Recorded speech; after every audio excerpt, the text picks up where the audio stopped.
Olá, bem-vindos ao TV Infância, o programa que dá voz à criança, discutindo os temas nas áreas da educação, da saúde e da cultura. E o nosso tema de hoje é contação de história, essa coisa linda, maravilhosa, mágica que é contar história.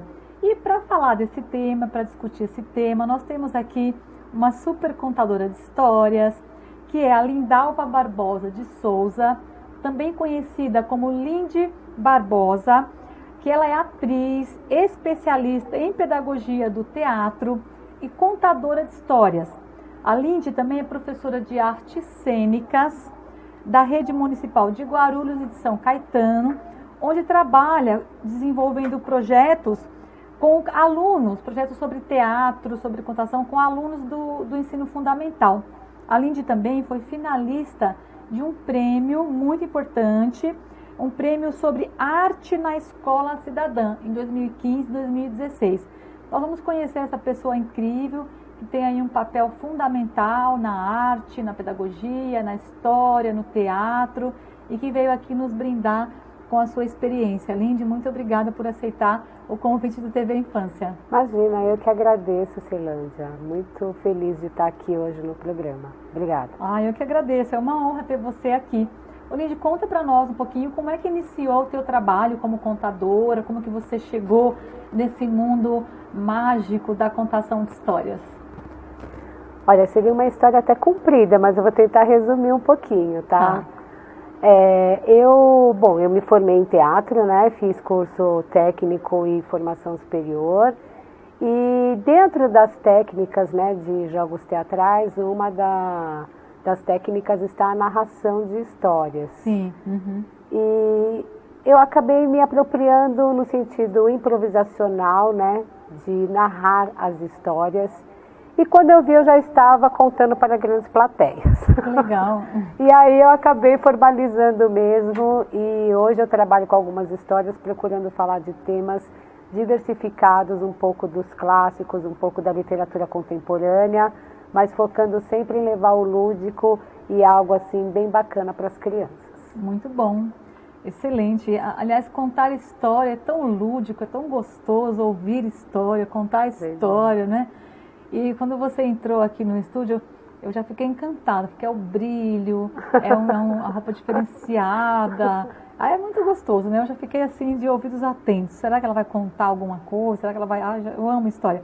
Mas me diz uma coisa, além da história ser linda, mágica, é super importante para o imaginário, para a criatividade e para a própria infância em si. Aliás, não apenas para a infância, né, Lindy? Não apenas para a infância. Qualquer idade você pode ouvir e contar histórias. Ai, que legal, Eu procuro contar histórias universalistas, que abranjam a família toda, desde a criança pequena até o idoso. Sim, então vamos pegar todo mundo aí, o público, né? Exatamente. Então não tem uma idade, até porque o resgate da criança interior, ela não tem idade. E essa criança interior não pode morrer nunca. E eu acho que a história contribui muito para que ela se torne viva o tempo todo em cada um de nós, né? Sim. E também porque a gente está num momento que eu acho muito importante você trabalhar a escuta e a receptividade das histórias. E também os ensinamentos que as histórias têm. Porque toda história traz né, algum ensinamento. Não só as fábulas como as pessoas normalmente colocam, mas toda história traz um conhecimento e um ensinamento para a gente. Sim. Então eu acho que as crianças precisam mesmo ouvir histórias. Eu também acho, eu tenho certeza disso. Agora, Lindy, em relação à contação de história e à tradição oral, como que é isso, a importância disso, né, da história trazer toda essa tradição oral que vai passando de geração para geração? Fala um pouco para nós sobre isso. Então, o que a gente tem percebido nos nossos estudos, Ceilândia, é que assim, nós estamos nessa era da tecnologia. Sim. Então, a tecnologia, muitas vezes, ela quebra um pouco essa coisa do lúdico e da convivência, né, do grupo das pessoas. Sim. Porque a tradição oral estava ligada ao quê? À reunião de grupos. Então, as pessoas se reuniam e ali nas suas rodas elas começavam a conversar, contar causos, narrar histórias, fazer anedotas. Então, a gente tem aí um vasto conhecimento popular que é gerado justamente através dessa tradição oral. E a gente não pode, né, pelo menos enquanto educador, enquanto artista, deixar isso morrer. Sim. né? A gente precisa estar sempre fomentando, fazendo ações em que as pessoas se encontrem justamente para trabalhar a questão da escuta, porque a história você trabalha a escuta, a questão do imaginário, que é você criar as imagens na sua cabeça, Sim. né? E de você realmente compartilhar com as pessoas essa vivência. Então, a oralidade, a tradição oral, ela tem a importância justamente por isso. Nossa, excelente, muito bom. E além de tudo, né, dessa questão toda aí, é tão mágico, é tão gostoso, é um momento, é um encontro, né, do pai com o filho, do pai com o professor, da criança com o professor, com o contador, é um encontro de resgate, é um encontro de vivência, é um encontro incrível que faz uma diferença enorme no dia a dia, nas experiências, né? Eu acho, Lindy, que todo mundo deveria contar mais histórias, os pais, as professoras, todo mundo deveria contar mais histórias. Então, a gente tem aí os programas, né, de incentivo, a gente tem aí os institutos, né, que promovem justamente livros, né, gratuitos. Você pode se inscrever no site, você pode receber histórias. Sim. Então, sempre falando, olha, leia para uma criança, conte a história para os seus filhos, né? Sim. Crie essa rede de convivência. E vamos sair um pouco também, né? A tecnologia é bom, é ótimo, né? A gente está aqui através dela, mas a gente também precisa criar os espaços de convivência. Exatamente. Principalmente para a criança, para o jovem, para que ele seja um adulto, digamos assim, melhor. Exatamente, perfeito. É isso mesmo. Lindy, você acha que as crianças de hoje, elas preferem mais tecnologia ou elas preferem a ludicidade? Elas preferem a ludicidade. Elas têm a tecnologia porque é o prato pronto que você oferece para elas. Sim, tudo pronto, tá tudo ali, pronto, né? Tem tudo ali na tecnologia. Você dá o tablet, você dá o celular e fala assim, fica aí. Mas eu, na minha convivência, ministrando oficinas, né, fazendo peças de teatro com crianças, que eu tenho muita produção artística infantil, infanto-juvenil, né, teatro jovem. Então, assim, eles gostam, eles preferem esse momento. É um momento que eles até esquecem da tecnologia. Do eletrônico, exatamente. Sim. Então, assim, é um grande debate, a gente conversa muito isso nas escolas, né? Tem gente que acha que não, que a criança vai passar por todo esse processo, que a tecnologia é realmente a inovação, a mente dele só trabalha na tecnologia, mas eu costumo falar que não. A ludicidade ainda é o que chama a criança, é o que chama o jovem, é o que traz ele para um mundo que não é o de fora, é o de dentro. É isso mesmo, o resgate interior. O resgate interior, né? Então você não está conversando com outro ou se relacionando através da máquina e o fora, o externo. Você está realmente trazendo o interno, você está vivendo, né, as imagens, a criação na sua mente, que é muito importante, né? Claro. Você imaginar, você criar as coisas na sua mente é muito importante, cria uma mente saudável. Então eu acho que a criança ainda ela é a ludicidade. Você dá um brinquedo, ela quer o brinquedo. Ela quer o brinquedo. Eu acredito plenamente. E você sabe que pensando na criança, Lindy, a gente estuda que o primeiro brinquedo da criança é a mamãe, por exemplo, é alguém que cuida dela, né? E esse brinquedo é permanente. Só que ele vai se distanciando por causa do trabalho, das obrigações, e esse brinquedo vai se distanciando. Então eu penso que a história é uma forma de se reencontrar com esse brinquedo, digamos assim, que no início da vida era um brinquedo e que agora continua sendo o maior prazer da criança, que é estar com a sua família, com a sua mãe, não é? E quando você era pequena, você ouvia muitas histórias, Lindy? Como é que foi esse incentivo aí? Ai, Cirlândia, eu tenho uma história muito bonita que é assim. Eu conheci uma senhora alemã, a dona Frida, Legal. quando eu era criança. Sim. E a dona Frida era justamente essa figura da contadora de histórias. Sim, que lindo. Né? Ela não era, por exemplo, a gente que se tornou profissional. Ela era a contadora nata. Sim. Então eu frequentava esse clube de mães. E aí a dona Frida reunia as crianças, ela tinha uma arara com fantasias, ela tinha elementos básicos, lúdicos, que era pra gente criar, pra gente viver o personagem que a gente quisesse, pra gente se fantasiar do que a gente quisesse. E aí ela narrava, ela contava histórias. A dona Frida foi a minha primeira grande referência. Ai, que lindo. Do nada, assim, eu era criança quando eu cheguei pra dona Frida e falei assim, dona Frida, eu quero fazer teatro. E ela falou, faça. Faça e seja muito feliz fazendo teatro. E assim, depois, acho que a última vez que eu vi a dona Frida, eu tinha uns 15 anos que eu fui lá no Clube de Mães para visitá-la. Ela já estava bem senhorinha e tal, mas é uma grande referência. Por isso que eu acho que aquilo que passa na nossa infância Não esquece. é o que fica, né? Então isso eu mesmo. posso ser a Dona Frida de várias crianças. Você pode ser a Dona Frida de várias crianças, né? Você com seu programa, né? Com essa questão de estar fomentando aí o diálogo da infância. Então, essa referência, Sim. ela não vai se perder. É isso mesmo. É isso mesmo. Ela vai ficar para sempre. Sim. Porque a criança que de repente assistir, ela vai ficar com isso na cabeça, ela vai se tornar um adolescente, ela vai se tornar um jovem, um adulto, e aquilo vai estar na mente dela. É isso mesmo. E cada história que vocês contam, né, tem valores, tem princípios, tem reflexão.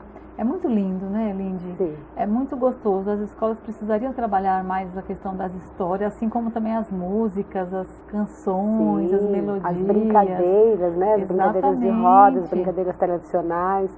Então esse universo é o universo que eu procuro estar sempre levando. Muito bom. Para que não se perca. Então você sempre associa a história, a arte, o teatro, as brincadeiras, as convivências, as experiências e resgata também os princípios, valores que estão naturalmente na tradição oral. Exatamente.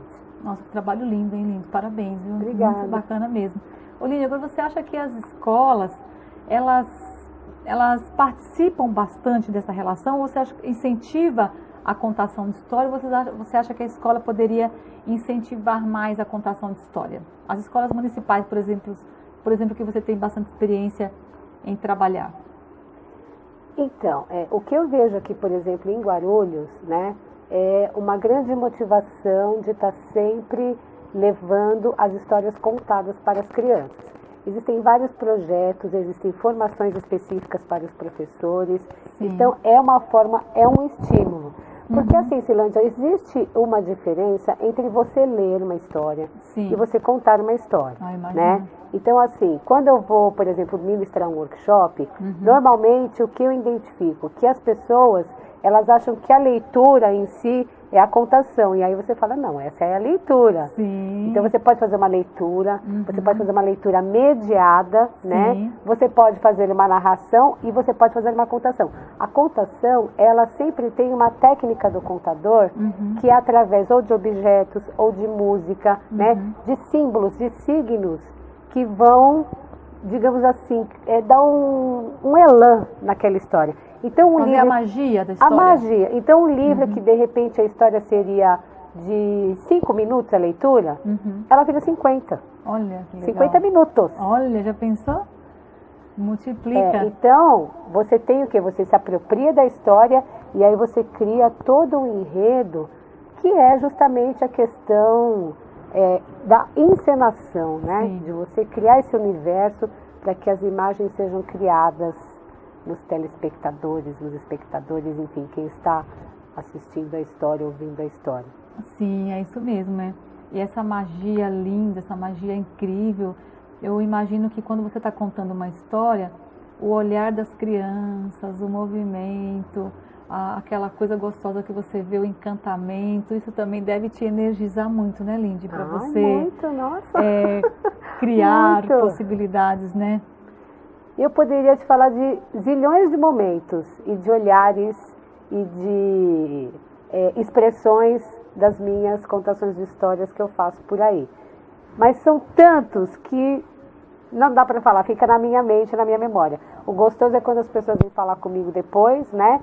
E as crianças, principalmente, que sempre traz assim uma mensagem bem gostosa, falando assim, ai, nossa, eu amei o jeito que você contou essa história, eu já tinha visto o livro, mas, nossa, a história ficou muito melhor com você contando. Então, esse feedback também é muito gostoso. Sim, com certeza. Dar vida aos personagens e vivenciar ali naquela relação com as crianças é muito mágico, é muito legal. Sim. Esse tema está muito bacana, mas a gente vai para um breve intervalo e volta já já. Ah, tá bom.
Olá, de volta aqui no programa TV Infância, com a Lindy Barbosa, com esse tema incrível que é a contação de histórias.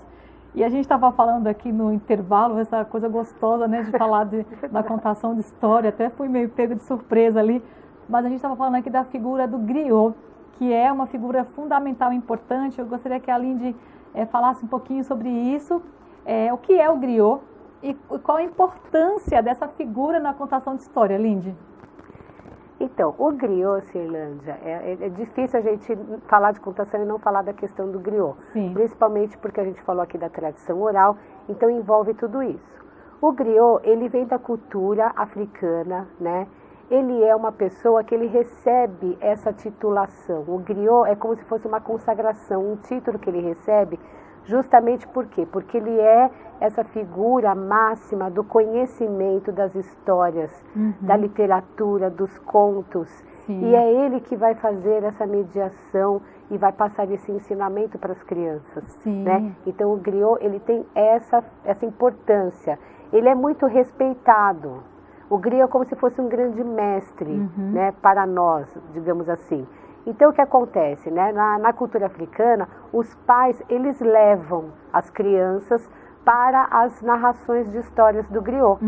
Então, o griot, ele tem lá já o seu espaço, o seu círculo, né? Seu círculo, e ele vai justamente fazer essa mediação, ensinar às crianças os valores éticos, morais da sua cultura, né? Porque isso é cultural, não é para todos, né?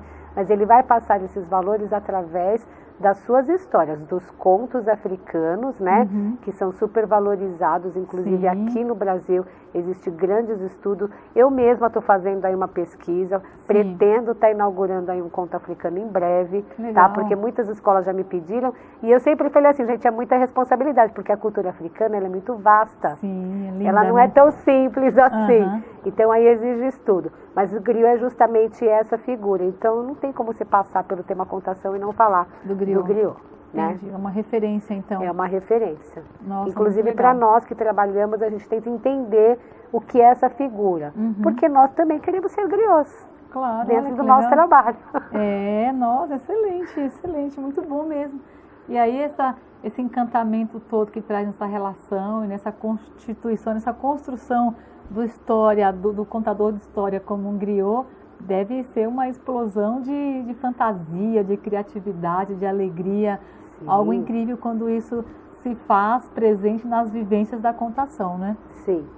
Muito Com legal. certeza. E a gente falava também, eu e a Lindy aqui, sobre a Semana Literária, que também é... Aliás, é o mês literário, é isso, Lindy? Explica pra gente como que é isso, o mês literário. Então, porque em abril, né, 18 de abril é o dia do livro, Sim. e o mês de abril é um mês dedicado à leitura, né, e às ações de incentivo à leitura. Aqui em Guarulhos a gente vai estar tendo o Abril Literário, Sim. que acontece, né, do dia 1º de abril até o dia 30, em várias escolas, os céus, as bibliotecas públicas, né? Então tem todos os espaços aí que vão estar sendo ocupados por contadores de história, né? Por peças de teatro, por rodas de conversa, mediação sobre leitura, poesia, enfim, todos os gêneros literários possíveis vai estar acontecendo por aí, né? Eu mesma vou estar no Céu Ponte Alta no dia 16/4 e vou estar também visitando algumas escolas. Eu não tenho toda a agenda, Sim. tá? A do Céu Ponte Alta é marcada porque é no teatro, então é uma contação que é para, digamos assim, 5, 6 escolas juntas, né? No Teatro do Céu Ponte Alta. Mas durante todo o mês vai estar acontecendo essas contações. Sim, aí se as pessoas quiserem ter acesso, é só entrar lá no site da CECEL, né? Da Secretaria de Cultura e Educação, que lá vai estar a programação completa, mas vai ter bastante coisa, viu? Nossa, que legal, bastante coisa aí no Abril Literário. Que legal.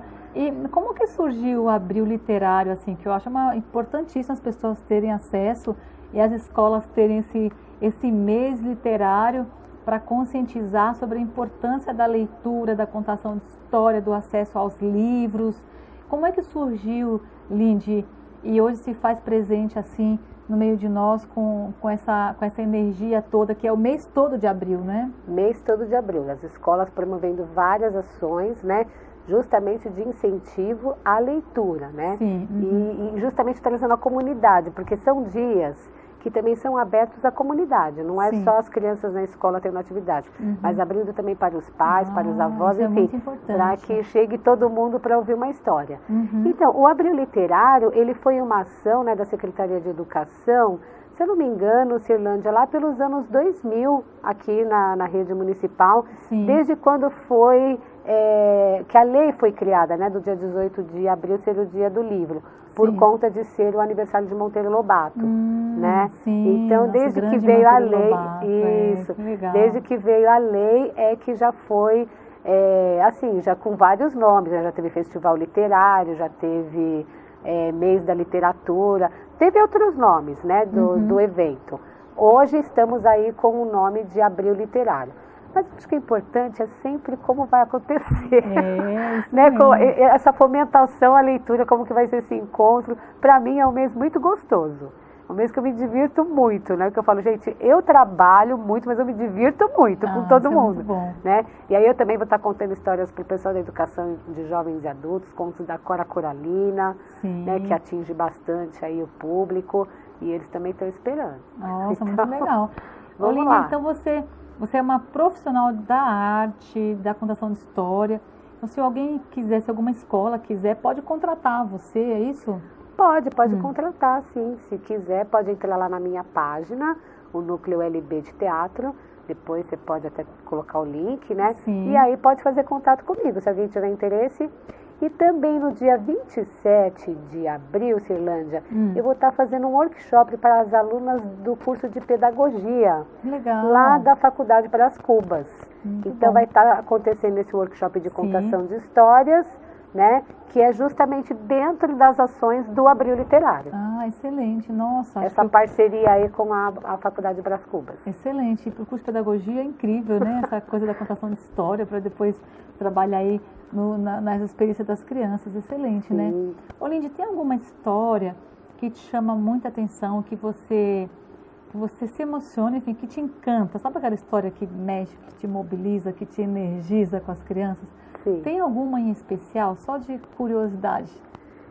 Então, eu tenho uma história, que a história dela em si, de construção, já é muito bacana, que é uma história do Ilan Breman, que eu conto muito, né? Virou praticamente o meu clássico do meu repertório, que é Até as Princesas Soltam Pum, que é aquilo que eu te falei, né? Um livro que você lê em 3 minutos, mas que eu conto em 50 minutos.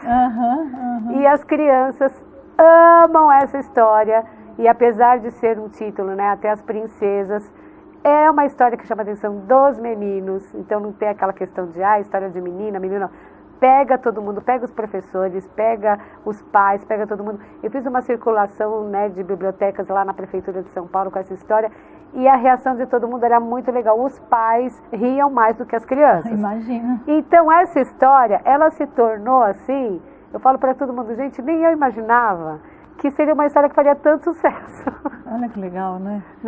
Ela pega justamente por ser essa questão de como que essas princesas soltam esses puns. É isso né? mesmo, Enfim, é uma história enigmática. Olha aí, Ilan, desculpa, tá? Eu sei que eu me apropriei aí dessa história, mas as crianças amam ela. É uma história muito bacana. Né? Como a gente está falando de contação de história, já está acabando o programa, é muito rápido aqui, viu, Lindy? Tudo bem. Muito rápido. Você conseguiria, em uns 30 segundos, contar um trechinho de uma história só para a gente ficar assim com água na boca e querer buscar a contação de história, conhecer?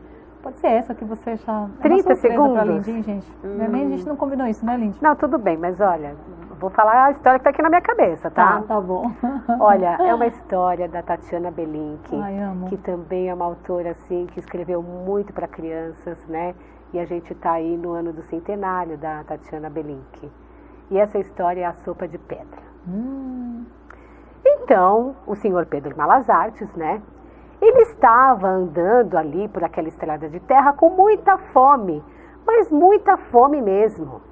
E o Pedro Malas Artes sempre levava com ele uma pedra no bolso. Ninguém sabia para quê, mas ele levava a pedra.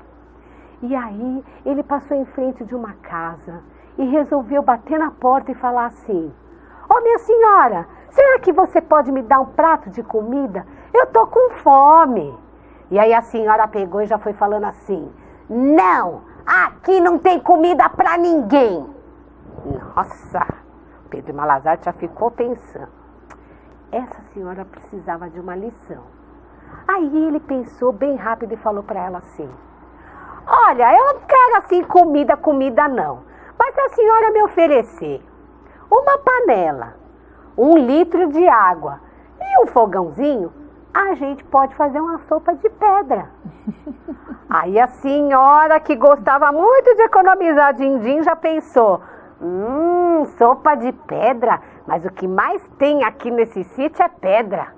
Olha, ô moço, entra aí, vamos, me ensina a fazer essa sopa de pedra.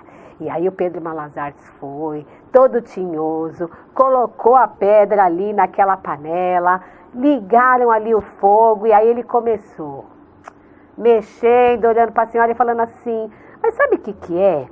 O cheiro ainda não está muito bom, a pedra está precisando de um temperinho. Se a senhora tiver um sal, uma salsinha, alguma coisa assim, vai ficar melhor. E aí a senhora, meio desconfiada, ia dando os ingredientes para o Pedro Malazarte. E nisso ele foi. Chegava uma hora que ele pedia um toucinho, depois ele pedia mais uns legumezinhos, e assim o caldo ia engrossando e engrossando. E não é que no final ele conseguiu fazer uma sopa mesmo de verdade? Aquela senhora até esqueceu que ela tinha pego todos os ingredientes que ela tinha no armário dela. Mas ela gostou muito porque ela era uma senhora muito sozinha. E ali naquele momento, né, começaram os dois ali a fazer uma amizade. E acabaram sentando e tomando um prato de sopa juntos. Recheado, é claro, as histórias de Pedro Malazarte. Mas no final, ela perguntou: mas e a tal da pedra? Onde é que ficou?